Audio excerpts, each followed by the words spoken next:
අද ධර්ම දේශනාවේ මාතෘකාව හැටියට මම යොදා ගන්න කල්පනා කළේ ධම්මපද පාළියේ පුප්ප කියන වර්ගයේ සඳහන් වෙන 4 වෙනි ගාථාව.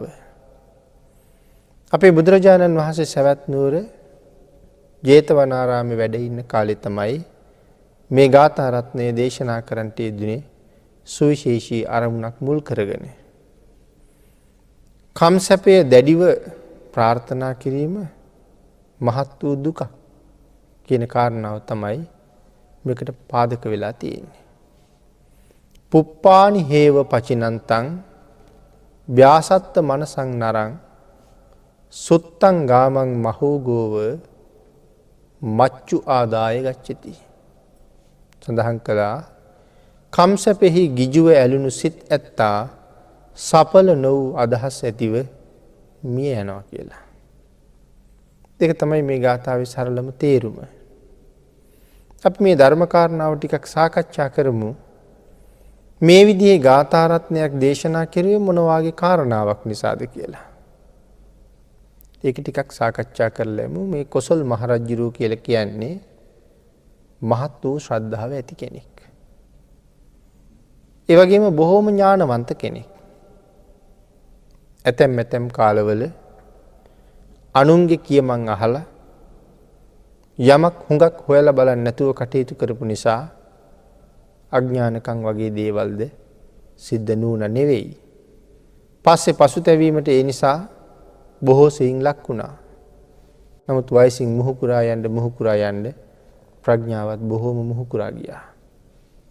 ආන් ඒ නිසා ලෞතර බුදු කෙනෙක් ළඟ ධර්ම දේශනාවක් කරන්න තරම් මහත් වූ ශක්තියක් ලැබුවා. කොසල් මහරජුරු කරපු දේශනාවක් තියෙනවා පිටකේ. ඒක බුද්ධ දේශනාවක් බවට පත් වෙනවා. ඒ භාග්‍යතුන් වහන්සේ අනුමත කළාට පස්සේ කොසල් රජුරුව බුදුරජාණන් වහන්සේ ළඟ දේශනා කරන ඒ කරුණු ටික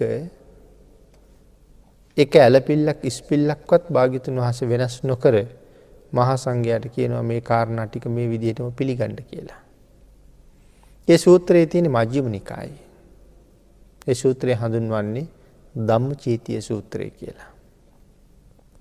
ඉතින් රජුරුව කරපු ඒ ප්‍රකාශයන් ටික භාග්‍යතුන් වහන්සේ හරි කියලා අනුමත කරපු ගමන්ම ඒක බුද්ධ දේශනාවක් හැටියට තමයි සඳහන් වෙන්නේ. ඉතින් ඒ වගේ මහා ප්‍රඥාවන්තයි, ඒ වගේම හරි ශ්‍රද්ධාවන්තයි. මුලින්ම රජුරෝ එහෙම සම්බන්ධතාවයක් තිබුණේ නැහැ තුනුරුවන් එක්ක. එක දවසක් ගුඩු මහන්තලාවේ ගිහිල්ලා බලනකොට භික්ෂූන් වහන්සේලා දහස් ගණන් වඩිනවා නුවර වීදියේ. කොහාටද මෙච්චරම සංඝයා වඩින්නේ? හොයලා බලහම විශාකා මහ උපාසිකාවගේ ගෙදරට, අනාථපිණ්ඩික සිටුතුමාගේ ගෙදරට දහස් ගණන් දානෙට වඩිනවා. දෛනිකවම මේ ගෙවල් වල දන්සැල් භික්ෂූන් වහන්සේලා වෙනුවෙන් නැති බැරි අය වෙනුවෙන් ආහාර පාන පිළිගන්නනවා. රජුරෝ කල්පනා කළා ඉතින් රටේ රජුරෝ මමනේ. එන මාලිගාවටත් වඩින්න දෙපෙයි. බුදුරජාණන් වහන්සේ මුණ ගැහෙන්න ගිහිල්ලා ආරාධනා කළා. ස්වාමීනි මාලිගාවෙත් හැමදාම දානෙට වඩින්න කියලා. බුදුරජාණන් වහන්සේ ඒක ආනන්ද ස්වාමීන් වහන්සේට පැවරුවා. උන්වහන්සේ නිසි වෙලාවට භික්ෂුන් වහන්සේලා එක දානෙට වඩිනවා. මුලින් නම් හොඳට දන් දුන්නා. පස්සේ රජුරෝ රාජකාරී කටයුතු වලට ගියාම රජුරවන්ට ඒ ගැන හොයලා බලන්න අමතක වුණා. ඒ නිසා දසිදස්සන්ගේ දන් පිළිගැන්වීම ඒ තරම් සාර්ථක වුණේ නැහැ. භික්ෂුන් වහන්සේලා දවසින් දවස කොසල් මාලිගාවේ දානෙට වඩින එක අතහැරියා. අන්තිමට 500 දෙනෙකුට හදාපු දානේ වළඳන්න මාලිගාවට වැඩි ආනන්ද ස්වාමීන් වහන්සේ විතරයි.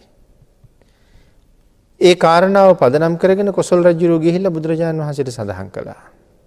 ස්වාමීනි 500කට දානීව එක නමයි වැඩි කියලා. භාග්‍යතුන් වහන්සේ දන්නවා සිද්ධිය මොකද්ද කියලා. නමුත් ඉතින් රජමාලිගාවේ තියෙන අඩුපාඩුව ගැන මුකුත් කීවෙත් නැහැ. මහරජය ඔබත් මගේ ශ්‍රාවකයනුත් අතර නිසි අවබෝධයක් ගැලපීමක් නැති නිසා එහෙම වෙන්න ඇති. රජුරෝ මොකද්ද ඒක පිළිගත්තේ? රජුරෝ කල්පනා කළා බුදුරජාණන් වහන්සේ ශාක්‍ය වංශේ. මම ශාක්‍ය වංශයට සම්බන්ධ නැහැ. එහෙනම් මේ ගැළපීම හරියට ඇති වෙන්න නම් මාත් ශාක්‍ය වංශයට සම්බන්ධ වෙන්න ඕනේ කියලා. ශාක්‍ය කුමාරිකාවක් විවාහ කරගන්න කල්පනා කළා. මොකද භාග්‍යවතුන් වහන්සේ දේශනා කරපු කාරණාව තේරුම් ගත්ත හැටි. එහෙම හිතලා පණිවිඩයක් යවුවා.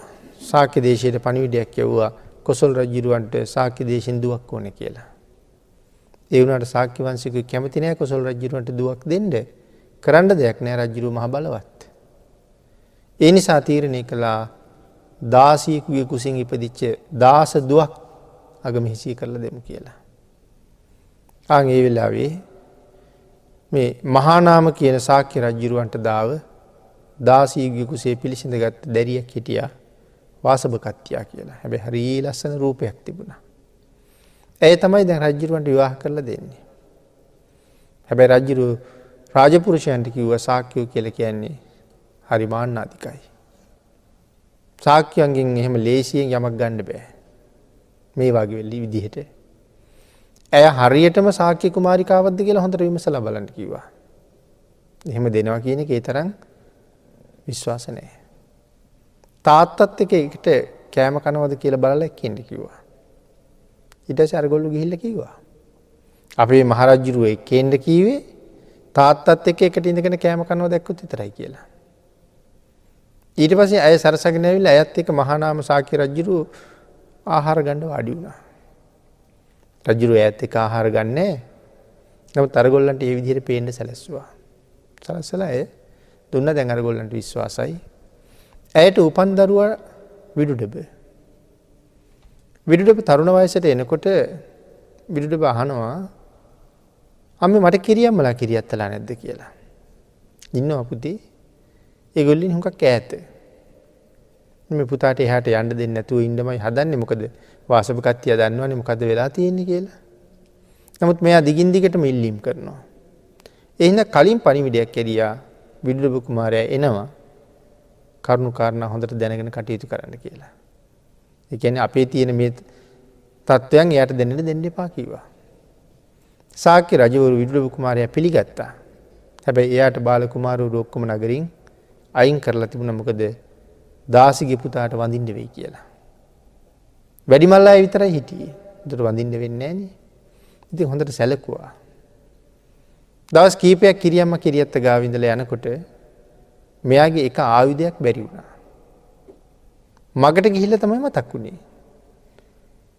පස්සේ ආයුධය අරගෙන යන්න තමන්ගේ සහචරයෙක් කෙව්වා. එයා ආයුධය ගෙනියන්න එන වෙලාවේ අර කුමාරයා වාඩි වෙලා හිටපු පුටුව තව පිරිසක් හොදනවා. දාසිගේ පුතා ඉඳගෙන හිටපු පුටුව කියලා. ඒක දැකලා අර සහචරයා ගිහිල්ලා කීවා. මෙහෙම දෙයක් මම දැක්කා. ඒ වෙලාවේ කේන්ති ගත්තා. කවදා හරි මම රජ වෙයි. රජ වෙච්චාම මම ශාක්‍යව සමූල ඝාතනය කරනවා කියලා හිතුවා කේන්තියට. කොසල් රජුගේ රාජ්‍ය විරුද්ධවට පැවරුණා. බලෙන් අරගෙන දුන්නා දීඝකාරායන. කෙසේ වෙතත් කොසල් රජු අම්බලමක මැරුණා. දීඝකාරායන අරන් දුන්න රාජ්‍ය විරුද්ධ කුමාරයා පවත්වාගෙන ගියා ලාබාල වයසේ නම්. ඉතින් Tamanට ශක්තිය ආවට පස්සේ කල්පනා කළා එදා මට ලොකු අවමානයක් කිරුවා ශාක්‍යෝ. මං ශාක්‍යෝ මරන්න ඕනේ කියලා. සේනා සංවිධානය කරගෙන ශාක්‍ය දේශයට යනවා. භාග්‍යතුන් වහන්සේ කාරණාව දැනගත්තා. පෙරමගට වැඩියා. භාග්‍යතුන් වහන්සේ පෙරමග මුණ ගැහිලා කරුණු කාරණා කතා කරලා විදුලබ කුමාරයා ආපහු ගියා. දෙවෙනි දවසෙත් වැඩියා, තුන්වෙනි දවසෙත් වැඩියා. හතරවෙනි දවසෙත් එනකොට භාග්‍යතුන් වහන්සේ බැලුවා මේකට හේතුවක් තියෙන්න ඕනේ. ආන් එදා දැක්කා සංසාරේ කරගත් අකුසලයක් විපාක දෙන්න හදනවා ශාක්‍යයන්ට. මොකක්ද ඒ සසර කරපු අකුසලයේ? බොහොම ඈත සංසාරේ දවසක මේ විස සහිත වැල් වගේක් තලලා මාළු ඉන්න වලකට දාලා. මේ මාළු අල්ලන්න කරපු උපක්‍රමයක්. අර වැල් වල තියෙන විස නිසා මාළු ඔක්කොම අත්ේ උඩාවා. ඒ මාළු ඔක්කොම ගොඩ දැම්මා. පුංචි පුංචිව මැරිලා ගියා. ගොඩ දාපු කට්ටියත් මැරෙනවා. අර විස නිසා තමයි මාළු අල්ලන්න පහසු. ආන් ඒ කරගත් අකුසල කර්මයේ තමයි මේ සමූල ඝාතනය වෙන්න විපාක දෙන්න ලෑස්ති වෙන්නේ. එතකොට ඒක සාක්‍යයන්ගේ කර්මයක්. ඒක නවත්තන්නත් බැරි නිසා භාග්‍යතුන් වහන්සේ වැඩි නෑ. එදා භාග්‍යතුන් වහන්සේ හමු නොවිච්ච නිසා විදුඩප ගිහිල්ලා ගඟේ මෙහා යුරි කඳවුරු බැඳගත්තා ශාක්‍ය දේශයට පහර දෙන්න. ශාක්‍ය රජවරු දැන් දන්නවා අපිව සමූල ඝාතනය කරන්න ඇවිල්ලා. හැබැයි කවදාවත්ම ශාක්‍ය රජවරු සත්තු මරන්නේ නැහැ. දිවි හිමියෙන් සිල් රකින්න පිරිසක්. ශාක්‍ය අය රකින්න සීලය මොකද්ද? අපිට නම් නිති පන්සිල්නේ. නමුත් භාග්‍යතුන් වහන්සේ ශාක්‍යයන්ටත් පන්සිල් රකින්න කීවද? නෑ, ශාක්‍යයන්ට පන්සිල් වලින් සෑහෙන්න දුන්නේ නෑ. ඒගොල්ලන්ගේ සීලය මොකද්ද? ඒගොල්ලෝ නිති 8 සිල්. අපිට නිති පන්සිල්, ශාක්‍යයන්ට නිති 8 සිල්. ඉතින් සියලුම ශාක්‍ය වංශිකයෝ නිත්‍ය වූ අෂ්ටාංග සීලයයි සමාදන් වෙලා ඉන්නේ.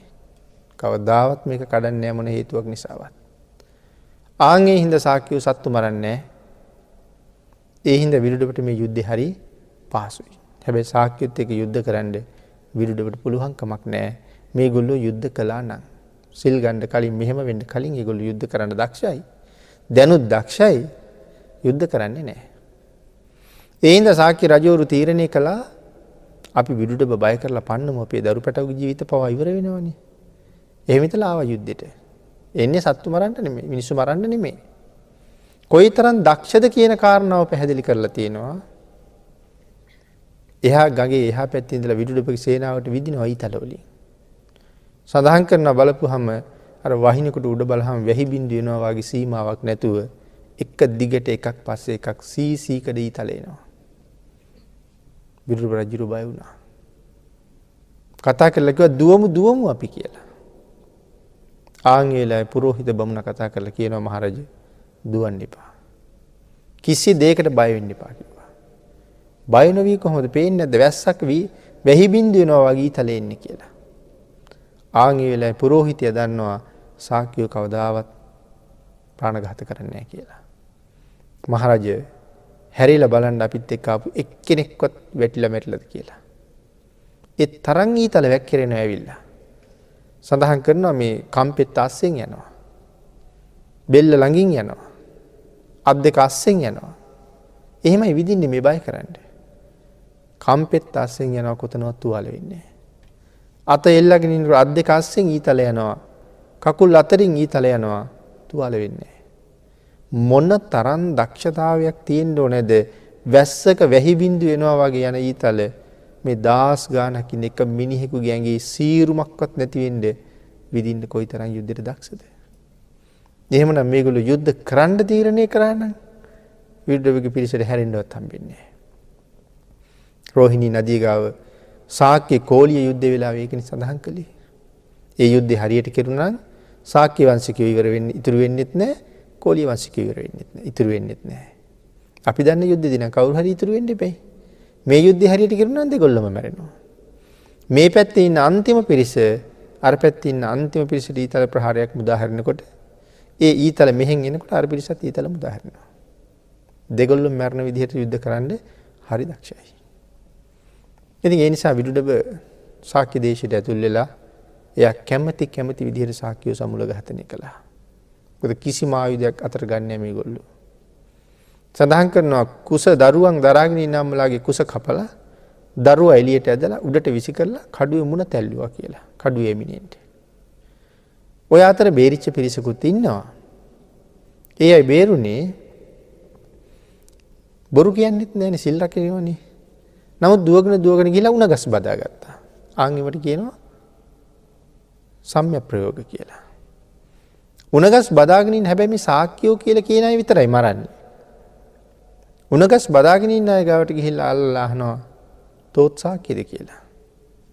උපක්‍රමයක් පාවිච්චි කළා. මේ ශාක නෙමේ මේ උණ. එතකොට අරගොල්ලෝ හිතුවා මම ශාක්‍යයක් නෙමෙයි කියලා කිව්වේ කියලා. නමුත් එයා කිව්වේ එහෙම නෙමෙයි. ඒක එතකොට බොරුවක් කියවිලා නෑ මේ ශාක නෙමෙයි මේ උණ. එහෙමයි කිව්වේ. මම ශාක්‍යයක් නෙමෙයි කියලා කිව්වේ නෑ. අන් ඒගොල්ලෝ ඇතෑරියා. තව පිරිසක් දෝගෙන ගිහලා ලොකු තනකොළ පඳුරු බඳාගත්තා.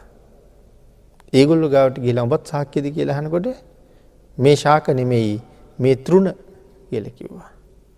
පස්සේ ඒගොල්ලෝ හැඳින්වුවා උණ ශාකයෝ සහ තෘණ ශාකයෝ කියලා. අර තරම් ලොකු ගෞරවයක් දුන්නේ නැහැ. මහා නාම සාක්‍ය රජුරු මරන්න නැතුව අරගෙන යනවා. අරන් ගිහිල්ලා කල්පනා කරනවා දැන් අම්මට එකට ඉඳගෙන කන්න දුන්නේ නැහනේ කෑවෝ වගේ පෙන්නලා රැවට්ටුවානේ. එහෙනම් අද මගෙත් එක්ක ඉඳගෙන කන්න ඕනේ කියලා. මහා නාම සාක්‍ය රජුරු කියනවා කමක් නැහැ. කන්න නම් බැරි කමක් නැහැ. ඒ වුණාට ඉතින් අපේ සිරිතක් තියෙනවා කෑමට කලින් නානවා. එහෙම කියලා එහෙනම් නාවගෙන ඉන්න කිව්වා. ගඟ ගාවට එක ගියාට පස්සේ කරේ ලණුවක් බැඳගෙන තමන්ගේ මාපට ඇඟිල්ලේ කකුලේ මාපට ඇඟිල්ලේ ලණුවේ අනික් කෙරවලට දාගෙන ගඟට පැන්නා. තමන්ගේ ජීවිතේ තමන්ම නැති කරගත්ත විදුඩපත් එක්ක කෑම කන්න වෙනවා කියලා. ඉතින් මේ වාගේ අපූර්ව කතාවක් එතන දිගට තියෙනවා. ධර්මදේශනාවට තියෙන අපිට බොහොම කෙටි වෙලාවක්. අපි මේ ගාථා රත්නය ටිකක් සාකච්ඡා කරමු. ශාක්‍ය දේශයේ සමූල ඝාතනය කරලා විදුඩ හරි සතුටු වෙලා අචිරවතී ගම් ඉවුරට ඇවිල්ලා ජයපැන් බීලා නිදාගත්තා. දැන් ශාක්‍ය දේශයත් මගේ කියන හැඟීමෙන්. හැබැයි අපේ කතාවක් තියෙනවා මැරෙන්න වෙලාව ඇවිල්ලා නැත්තම් ගලේ ගැහුවත් මරන්න බෑ කියලා කතාවක් තියෙනවනේ. ඒක හුඟක් ඈත ඉඳලා මේ ධර්මයත් එක්කම එන කතාවක්. දැන් අර ආපු කට්ටිය කොටසක් ගඟේ වැල්ලේ නිදාගත්තා කොටසක් ගඟේ උඩ නිදාගත්තා. ඉවුරේ නිදාගත්තා. දැන් මෙතන මැරෙන්න පව් තියන අයත් ඉන්නවනේ. ගඟේ වැල්ලේ ඉන්නවා අද මැරෙන්න තරම් හේතුවක් නැති අය. ආන් ඒ කට්ටිය ඉන්න තැන් වලින් කඩියෝ මතුවෙන්න පටන් ගත්තා. දැන් ඒගොල්ලන්ට කඩි කනවා. අනේ වැල්ලේ ඉන්න බෑ කඩි කනවා කියලා මේගොල්ලෝ ගිහිල්ලා ඉවුරේ නිදාගත්තා. ඉවුරේ ඉන්නවා අද දවසේ මැරෙන අය. ඒගොල්ලෝ ගාවත් කඩි මතු වුණා. ඉවුරේ ඉන්න බෑ කඩි කනවා කියලා ඒගොල්ලෝ ගිහලා වැල්ලේ නිදාගත්තා. රජුරවන්ටත් හොඳටම නිින්ද ගියා. අචිරවතී ගඟ මහරෑ දෙගොඩ තලාගෙන ගලාගෙන ආවා. ගඟේ වැල්ලේ නිදාගෙන හිටපු සියලු දෙනාම රජුරුවත් එක්කම අරගෙන යන්න ගියා. සාගරයටම ගෙනිච්චා. ගොඩ වෙලා හිටපු අය බේරුණා. බුදුරජාණන් වහන්සේට මේ කාරණාව ආරංචි වුණා. ආන් ඒ වෙලාවේ තමයි මේ ගාථාව භාග්‍යතුන් වහන්සේ දේශනා කළේ. පුප්පානි හේව පචිනන්තං ව්‍යාසත්ත මනසං නරං සුත්තං ගාමං මහෝගෝව මච්චු ආදාය ගච්ඡති. පුප්පානි හේව පචිනන්තං. පිනතුනි මේ මල් නෙලලා ප්‍රෙස් කරන අය මල් නෙලා ගන්න මල් උයනට ගියහම ඒගොල්ලන්ට හිතා ගන්න බැරුව යනවා මොන මල්ද නෙලන්නේ කියලා. ඒ හැම ගහේම ලස්සනට මල් පිපිලා. මේ ගහ ගාවට ගිහිල්ලා වටේට කැරකිලා අනිත් පැත්ත බලනකොට නෑ ඊට වඩා අර ගහේ මල් ලස්සනයි. එතන ගිහින් බලනකොට තව ගහක මල් ලස්සනයි. හිතන්නකෝ අක්කර ගානක් මේ විදිහට මල් පිපිලා තියෙනකොට මෙයාට හරි අමාරුයි මල් තෝරන්න. ඒ හින්දා මෙතන ඉඳලා බලනකොට අතන ලස්සනයි. ආන් ඒ කාරණාව නිසා මල් ගහක් ගානේ ඇවිද කාලෙ ගෙවෙනවා. අපිටත් බඩු ගන්න ගියහමත් ඔය වැඩේ වෙනවා.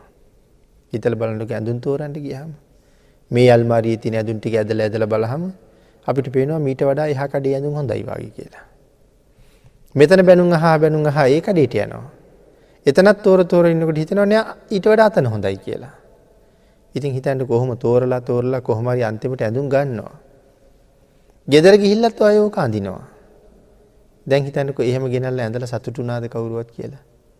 ආන් එතකොට හිතෙනවා අපරාධي. අර ඉස්සරළම කඩෙන් මන් තෝරගත්ත ෂර්ට් එක නම් ඊට වඩා හොඳයි කියලා මට හිතෙනවා. දැන් ඒකට සෑහීමක් නැහැ. ඒක එපා කියලා දාලා ආවා. සෑහීමක් නැහැ. එළවලු ගන්න පොළට ගියහමත් ඔහොමමයි. සෙරෙප්පු ගන්න කඩේට ගියහමත් ඔහොමමයි. අර එකම જાතියේ එකම විදිහට එව්වා මහ ගොඩාක් තියෙන කෝකෙන් ගන්නද කියලා අපිට හිතා ගන්න බැරුව යන්නේ. ඇයි ඒක තමයි අපේ තණ්හාවේ හැටි. මල්කාරයටත් වෙලා තියෙන්නේ ඒකමයි. ඉතින් මේ මල්කාරය ආශ්‍රය කරගෙන මේ කතාව බොහෝම දිගට අපිට සාකච්ඡා කරන්න පුළුවන්. මෙයා සෑහීමකටපත් වෙන්නේ නැහැ නේ දැන් මල් ගස් ගාව. එහෙම බලබලා යනවා දැන් මෙයා මල් ගස් වටේම. අන්තිමට මෙවුවා මේ ස්වාභාවික මල්නේ දැන්. ඉර හැරීගෙන එන්න කිට් වෙනකොට මල් වල ලස්සන නැතුව ටික පර වෙන්න ගන්නවා. දැන් මෙයාට කාලේ හුඟක් පහු වුණා. දැන් මල් කඩාගෙන ගෙදර ගිහිල්ලා මාල හදාගෙන කවද්ද පොළට යන්නේ? මල් මාල විකුණන්න. එතකොට පොළට යනකොට 2-3 වෙනවා. එතකොට මල් වල පෙති කඩා වැටිලා. ඒ මල් මාලේ එල්ලලා තිබ්බට වැඩියෙන් කවුරුවත් ඉල්ලන්නේ නැහැ. ලොකු මිලකට විකුණන්නත් බෑ. දැන් බලන්නකො තණ්හාව හින්දා වෙච්ච දෙයක්. දැන් ඒතකොට ওই කාරණාව තමයි පින්නතුනි අපිටත් වෙලා තියෙන්නේ. භාග්‍යතුන් වහන්සේ මෙතන ගලපන්න හදනවා මේක අපූර්වට. දැන් ඔබයි මමයි මෙතනදී ඔබත් මමත් අපි ඔක්කොමත් මල්කාරයෝ. එතකොට කෝ අපේ මල්වත්ත? ඒක තමයි අපි ඉපදිලා ඉන්න මේ සමාජයේ. මේ ලෝකේ තමයි මල්වත්ත. මේක මල්වත්ත නම් මම මල්කාරයෙක් නම් කෝ මට කඩන්න මල්? ආන් ඒකට උත්තරයක් භාග්‍යතුන් වහන්සේ දෙනවා. මේ ලෝකේ හැම තැනම පංචකාම කියන ගස්වල මල් පිපිලා. ඇහැ පිනවන දේවල්, කන පිනවන දේවල්, කය පිනවන දේවල්, නහය පිනවන දේවල්, දිව පිනවන දේවල් හැම තැනම තියෙනවා. ආන් ඒක හින්දා අපේ ජීවිතවල නිමාවක් නැහැ. යමක් හම්බ වුණාට, එකතු කළාට, අරගත්තට, රැස් කළාට අපිට ඇති උනේ නැහැ. ඒ නිසා සුමානෙන් සුමානෙට, මාසෙන් මාසෙට, මාස 5න් 6න් මාරු කර දැන් මීට වඩා අලුත් එකක් ඇවිල්ලා තිනවා. ඊට වඩා අලුත් එකක් ඇවිල්ලා තිනවා. දැන් මීට වඩා හොඳ එකක් ඇවිල්ලා තිනවා. මෙහෙම කී දැන් අපි ඒ උස්සේ යනවා. චූටි වෙනස්කම් වෙවි එව්වත් අලුත් විදිහට ඇවිල්ලා තියෙනවා. හැබැයි චූටි වෙනස්කම් වුණාට මිලෙන් ගොඩාක් අධික වෙලා. දැන් එතකොට එව්ව ගන්න අපිට මිල මුදල් ඕනේ. ආන් ඒ හින්දා අපි මුදල් හොයන්න සීමාවක් නැති මහාර්ගලයක යෙදිලා ඉන්නවා. ඒකට දවල් කියලා ප්‍රශ්නයක් නැහැ. රෑ කියලා ભેදයක් නැහැ. කෑවද බීවද කියලා ભેදයක් නැහැ. අසනීපද කියලා කාරණාවක් නැහැ. හැම එකක්ම සම්පූර්ණ කරගන්න මුදල කියන මේ ද්‍රව්‍ය හොයාගන්න ඕනේ වෙච්ච නිසා රෑ දවල් නැතුව අපි වෙහෙසෙන්න පටන් අරගෙන තියෙනවා. ආන්ගේ අවශ්‍යතාවවල ටික සම්පූර්ණ කරගන්න ඕනේ. අරය ගත්තට වඩා අපිට ලොකු එකක් ඕනේ. එයාලට වඩා අපිට ලොකු ගයක් ඕනේ. ඒගොල්ලන්ට වඩා අපිට හොඳ වාහනයක් ඕනේ. මේ සිද්ධිය නිසා අපිට බැරි වුණා ජීවිතේ කුසල් දහම් රැස් කරන පැත්තට හැරෙන්න. අපි එක දිගටම යන්ත්‍ර වාගේ හොයන්න පටන් අරගෙන. ඒ එකිනෙකා පරේමෙන් ඉහළට යන්න. දැන් ඔහොම කරගෙන යනකොට අපිත් වයස ටික ගෙවෙන්න පටන් ගන්නවා. අපිට තේරුන්නේ නැහැ ඒක. දැන් මට කොච්චර වයසද කියලා. ඒක තේරුම් ගන්න අපි උත්සාහ කළෙත් නැහැ. හැබැයි අපිට හොඳට මතකයි අවුරුද්දක් ගෙවිලා අවුරුද්දක් කෙනෙකුට එහෙම නැත්නම් අපි කියන්නේ උපන්දිනී කියලා. ආන්ගේ දාට හොඳට මතකයි. හොඳට මතක වුණාට මේ විඳගෙන යන දුක්ඛන්දරාව පිළිබඳව තේරෙන්නේ නැහැ. විඳින්නේ දුකක්. ඒක කොයිතරම් දුකක්ද කියන කාරණාවක් තේරෙන්නේ නැහැ. ඒ දුකම ප්‍රත්‍යක්ෂ කරගෙන විඳගෙන යනවා. අවුරුද්දක් ගෙවිලා උපන්දිනේ දවස් වෙනකොට එදාට අපි ගොඩාක් සතුටු වෙනවා. එදාට සාද පවත්වනවා. මේ ආදී නොඑක් දේවල් නටනවා, ගයනවා, වයනවා. මේ මම දුක බාරගත්ත දවස කියලා තේරුන්නේ නැහැ. මේ පංචස්කන්ධය අරගෙන මේකට මොන තරම් ලෙඩ හැදෙනවද? ආන්ගේ සීමාවක් නැති 890ක් ව්‍යාධි 990ක් රෝග වලින් පිරිච්ච. ඊටාම පිළිකුල් සහගත රෝගත් හැදෙනවා. හරි භයානක රෝගත් හැදෙනවා. හිතන්නවත් කැමති නැති ආකාරී රෝගත් හැදෙනවා. එවන් වූ පංචස්කන්ධයක් දරාගෙන ඒක මට ලැබිච්ච දවස ගැන සිහිපත් කර අපි සතුටු වෙනවා. නමුත් හිතන්නකෝ අපිට පිළිකාවක් හැදිලා. අපි අවුරුදු 2ක් ජීවත් වෙනවා පිළිකාව හැදිලා. මට හොඳට මතකයි පිළිකාව දැනගත්ත දවස. එතකොට දැන් ඊළඟ අවුරුද්ද එනකොට දැන් පිළිකාව මම දැනගෙන අවුරුද්දයි. අහවල් අවුරුද්දේ අහවල් මාසේ අහවල් දවසේ තමයි මම මේ පිළිකාවක් මට තියෙනවා කියලා දැනගත්තේ. දැන් මේ අවුරුද්දේ ඒ මාසේ ඒ දවස් වෙනකොට පිළිකාව හැදිච්ච බව දැනගෙන අවුරුද්දයි. දැන් එදාටත් අපි කේක් කපනවාද පිළිකාවක් හැදිලා මට අවුරුද්දයි කියලා. එදාට කොයිතරම් පශ්චාත්තාපයටපත් වෙනවද? ඒ පිළිකාව හැදුනෙත් මේ කයටමයි. හැබැයි ඒ කයට හැදිච්ච එක පිළිකාවක්. නමුත් මේක එක රෝගයක්ද තියෙන්නේ? ආන් ඒ නිසා 90ක් ව්‍යාධි. 90ක් රෝග. මෙහෙන් පිළිකාවකුත් හැදිලා. ආහාරෙන් වකුගඩුවකුත් නරක් වෙලා ඒකට බොන බෙහෙත් වල සැරට. තව ටිකක් බෙහෙත් බීගෙන යවට ඒකෙන් අක්මාවත් ඉදිමිලා. මේ එක ප්‍රශ්නයක් හින්දා ප්‍රශ්න වැලක් හැදිලා. දැන් ඒ ඔක්කොම හම්බුනේ මේ උපාදානස්කන්ධයේ හින්දා. දැන් ඒක ගැන කල්පනාවක් නැතුව ඒක ඇති වෙච්ච දවසේ අපි සාද පවත්වනවා. එහෙනම් දුකෙන් දුක දකින්න ඕනේ. එතකොටයි මේක වැටහෙන්නේ. මේ උපාදානස්කන්ධය හම්බ වෙලා දැන් විඳින්නේ දුක. ඒ දුක ඇතුලේ දුක හැම වෙලාවෙම දැක්කොත් අපිට මේක තේරුම් ගන්න හරි ලේසියි. ඒක තේරුම් නොගෙන අපි දුක්ඛ සත්‍ය හොයන්න ගියාට අපිට ඒක වැටහෙන්නේ නැහැ. එහෙනම් පංචකාම කියන ගස්වල හැමතැනම මල් පිපිලා ඇස්පිනෝන දේවල්, කම්පිනෝන දේවල් ඒවා වටේට අපි ඇවිද ඉන්නවා අපේ කාලෙ ගෙවෙනවා. දන්නේම නැහැ. දැන් හැබැයි එතකොට අර කයේ තිබිච්ච රෝගත් උත්සන්න වෙලා තියෙන්නේ. ආන් ඒ උත්සන්න වෙච්ච රෝග එන්න වැඩි වෙනවා. ඒ රෝග වැඩි වෙවි තියෙනවා. දැන් මට පින් කරන්න පුළුවන්ද? දැන් මට සිද්ධ වෙලා තියෙනවා හරි හම්බ කරන එක පැත්තක තියලා රෝග ටිකට ප්‍රතිකාර කර ඉන්න. හිතනවා මේ ටික ඉවර වෙලා පින්කමක් දහමක් කරගන්නවා කියලා. නමුත් ආයෙ පින්කම් දහම් කරන්න අපිට අවස්ථාවක් එන්නේ නැහැ මේ රෝග හින්දා. එතකොට අර මල් වෙලින්දට මොකද වුනේ? එයා මල් ගස් වටේ ඇවිද ඉඳලා පරවෙන්නේ ඉන්න ආසන්න මල් කඩාගෙන ගිහිල්ලා විකුණන්න හැදුවට එයා කවදාවත් සතුටු වෙන්නේ නැහැ. ආන් ඒ වාගේ මේ ජීවිතෙන් හැබෑ ප්‍රයෝජනයක් ලබාගෙන ලැබිච්ච ශ්‍රේෂ්ඨ මනුස්ස ජීවිතයක්, උතුම් බුද්ධාන්තරයක්, නිරෝගී වූ ෂණ සම්පත් ඒව පාවිච්චි කරලා ප්‍රයෝජන ගත්තේ නැහැ. සතුටු වෙන්න පුළුවන් ජීවිතයක් ගොඩ නැගුවේ නැහැ. මැරෙන වෙලාවට හිතන්න යමක් ඉතුරු කරගත්තේ නැහැ. ආන් ඒ හින්දා අපි මරණය ආසන්න වෙන්න දුක් වෙනවා ඒ පිළිබඳව. අපි අතින් අනුන්ට නොකිය අපි කරගත්ත බොහෝ වැරදි තියෙනවා. අපි හැමෝම ගාව පෞද්ගලික වෙච්ච දේවල් තියෙනවා. ඒවා කාටවත් කීවේ නෑ කියන්නත් බෑ. දැන් එව්වත් හිතට නැగిලා ඒ පිළිබඳවත් ලොකු වේදනාවක් තියෙනවා. කටයුතු කරගන්න බැරි වෙච්ච එක ගැන වේදනාවකුත්, රැස් කරගත් අකුසල් පිළිබඳවත් දැඩි වේදනාවකුත් තියෙනවා. දැන් කාටවත් අපිට කියන්න දෙයක් නෑ අපේ ජීවිතෙන්. එහෙනම් අපිටත් යම් දවසක මරණයත් එක්ක වයෝවෘද්ධ වෙලා අසරණ වෙන්න හිතා සතුටු වෙන්න පුළුවන් යමක් අපි ගාව තියෙන්න ඕනේ. අපි රැස් කරගත්ත යම් කුසල ධර්මයක් තියෙන්න ඕනේ. ආන් ඒ කුසල කර්මයෙන් අකුසල කර්මයන් ඈත් කරගෙන සුගතිගාමී ජීවිතයක් හොයාගන්න පුළුවන් ශක්තිය මතු කරගන්න පුළුවන් උතුම් තැනක ඇවිල්ලා අපි ඉපදිලා ඉන්නවා.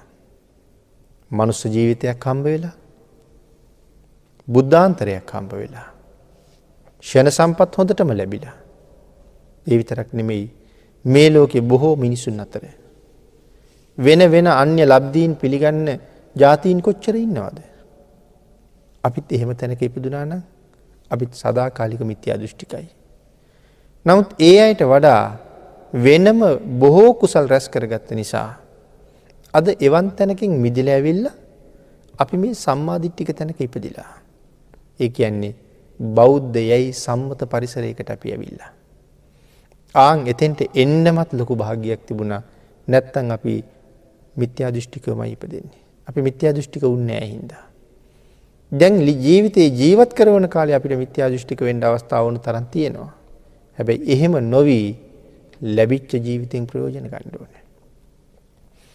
මේ සංසාරයෙන් එතරට යන්න ওই සියලු දෙනාටම දවසක අවස්ථාවක් එනවා. හැබැයි ඒක කවදද කියලා දන්නේ නැහැ. ඒ නිසා අනවරාග්‍ර සංසාරී තරම් දුක් විඳින්න වෙනවා. මේ සංසාරي කොයි තරම්නම් භයානකද? අද අපේ අම්මා ඊළඟ භවයේ ඇය වෙනම හම්බ වෙනවා. ඇය මුවැත්තියක් වෙනවා. පුතා කොටියෙක් වෙනවා. එදාට අම්මා මරාගෙන කනවා. එහෙමයි මේ සංසාර ගමනේ හැටි. චූල ධර්මපාල ජාතකේ මහරජුරුවන්ගේ බිසව චුල්ල නන්ද ජාතකයට එනකොට වැඳිරියා. මහරජුරුව වැද්දි. එතකොට වැද්දා එදාට දුනුදිය ඇදගෙන සූදානම් වෙන්නේ වැඳිරිට විදින්න.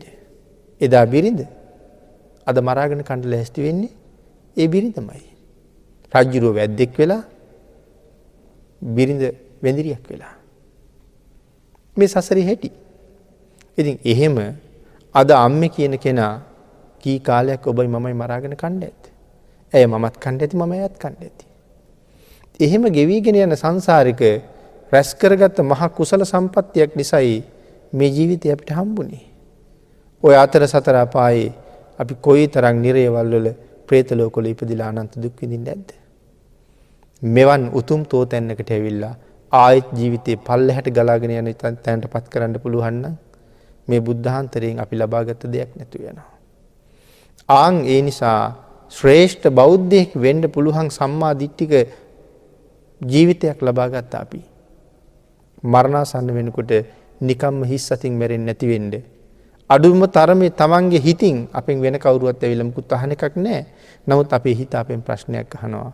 ඔබ මිනිහෙක් වෙලා නිරෝගී පුද්ගලයෙක් වෙලා බෞද්ධයයි සම්මත පවුලක ඉපදිලා මොනවද ඔබ කරගත්තේ කියලා හිත අපෙන් ඇහුවා. ඒකට දෙන්න හොඳ උත්තරයක් අපි ගාව හදාගෙන තියෙන්න ඕනේ. ආන් ඒ සඳහා අපි හැම වෙලාවෙම හිත යොමු කරන්න ඕනේ. ඒ සඳහා මේ ජීවිතයේ හොඳ මෙහෙයුමක් තියාගන්න ඕනේ. ඉදාට ජීවිතේ ජයග්‍රහණය කරපු පුජ්‍යලෙක්. පංචකාම සම්පත් දවසින් දවස අපි නොහිතන පැත්තෙන් දියුණු වෙවි එනවා. ඒක තමයි මායාවේ ලෝකෙ හැටි. මායාව මේ දේවල් නිර්මාණය කරලා තියෙන්නේ අපි මෙතන ඇදලා බැඳලා තියාගන්නමයි.